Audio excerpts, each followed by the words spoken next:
Anyway, let's see what Benshapiro had to say.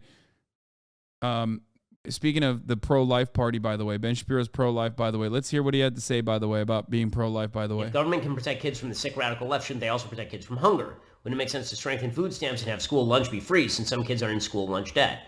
Well, I mean, if you are a parent, school lunches are not going to solve the problem of child hunger at any serious level. What? Okay, so he's gonna wait. Hold up. He's gonna advocate for child tax credits then, right? Like, or even additional support, right? He's saying like school lunches are not enough. If there is a problem of children actually starving, that is a child endangerment scenario in which CPS needs to be called. If you're talking about like actual. So what? If you're poor, if you're fucking broke and poor, then the best thing to do is have big government rip you away from your child? Wait, what? Did this motherfucker just say, I hate big government, which is why big government should literally force your child into the foster care system for the crime of being poor? Like, Ben literally doesn't think the government should give you money so your poor child could eat, but instead should come in, knock your fucking door down, and kidnap your child. That's crazy. Child starvation. The truth is, it does not take that much money to feed a child. I know I have 3 of them. You should be. Wait, hold on. Oh, it doesn't take that much money to feed children? Hold on 1 second. Let me just look up Benshapiro's net worth. Oh, that's right. It's $25 million. Thanks, man.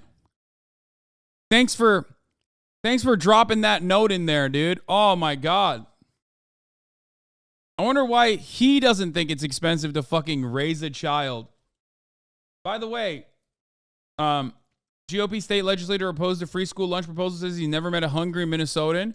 Let's see what the child food insecurity rates are in this country, which is, I mean, wait, hold on. There isn't like this isn't like a heavily discussed take, right? Food insecurity for households with children rose in 2020, disrupting decade-long decline. Wow. So 14.8% of households with children have food insecurity. That's crazy. If only there were more studies on this. That's crazy. Now, of course, for those of you who want to know the truth about the matter, fuck Benshapiro. What a piece of shit. What a gigantic, evil piece of shit. Okay.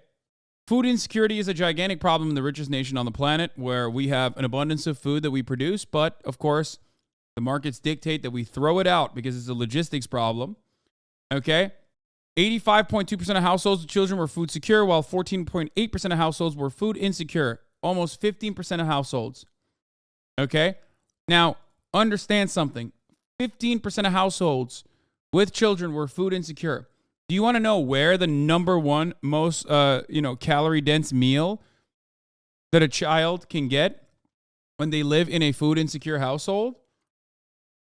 Do you want to know? School lunches. That's precisely why, during COVID, when schools were closed, school lunch programs still continued.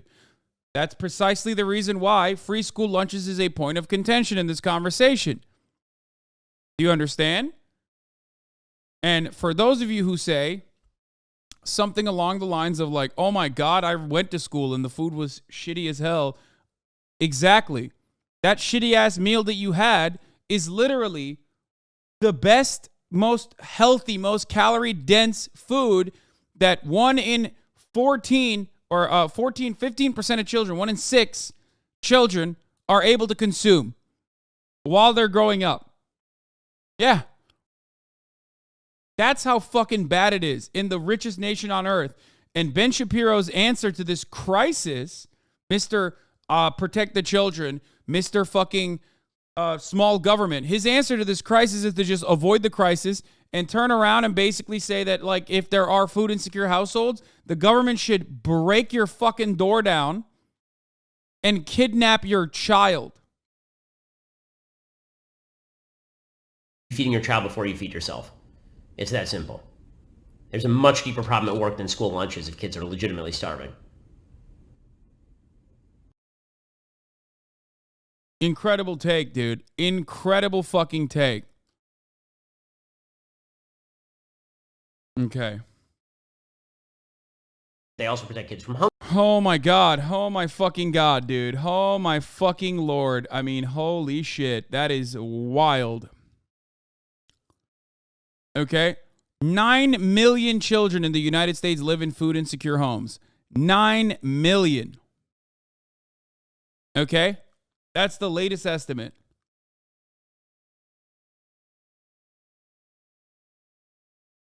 That's insane, dude.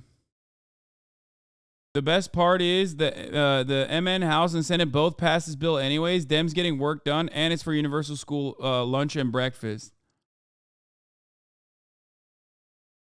That's crazy to me. Yeah, the government should do everything but feed the children. They should just fucking, they should just kidnap the children. That's crazy, dude. I can't, it's just vice signaling again and again and again. 90% of conservative commentary just revolves around signaling vices. Okay? That's it. They literally just get off on being the worst possible person you can be. It's just like, yeah, actually, the right thing to do is fucking kill the children, as a matter of fact. And then conservatives are like, yeah, brother, you're right.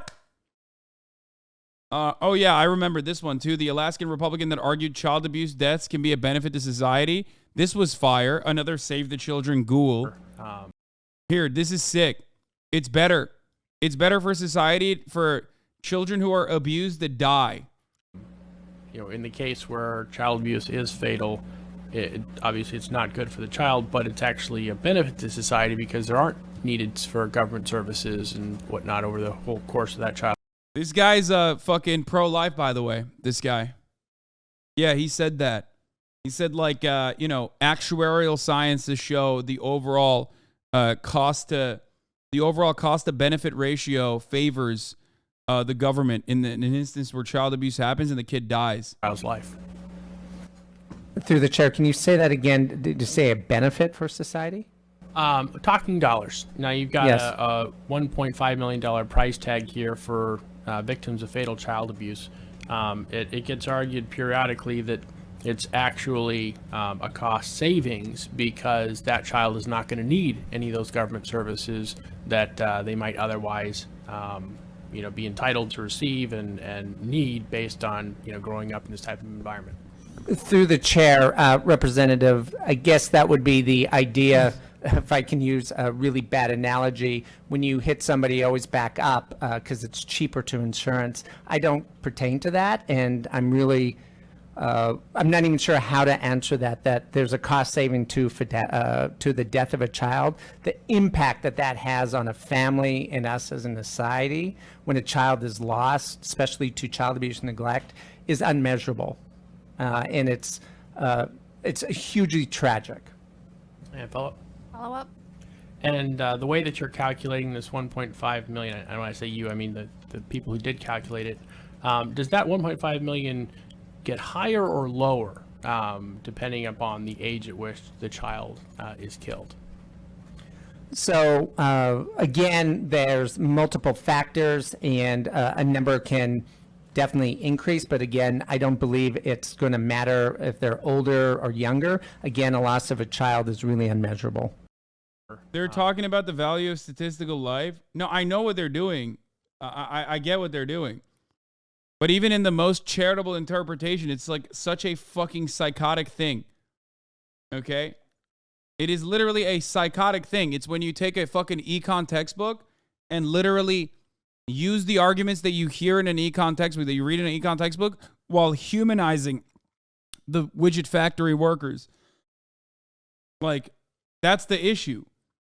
There's a reason why when you read a fucking econ textbook, oftentimes they move away from like labor as anything but a commodity. They will only talk about labor as a commodity, rarely ever as like human beings, okay? The reason why they do that is because they want to talk about the line going up rather than what it means when the line goes up, but you've fired a bunch of the workplace, okay?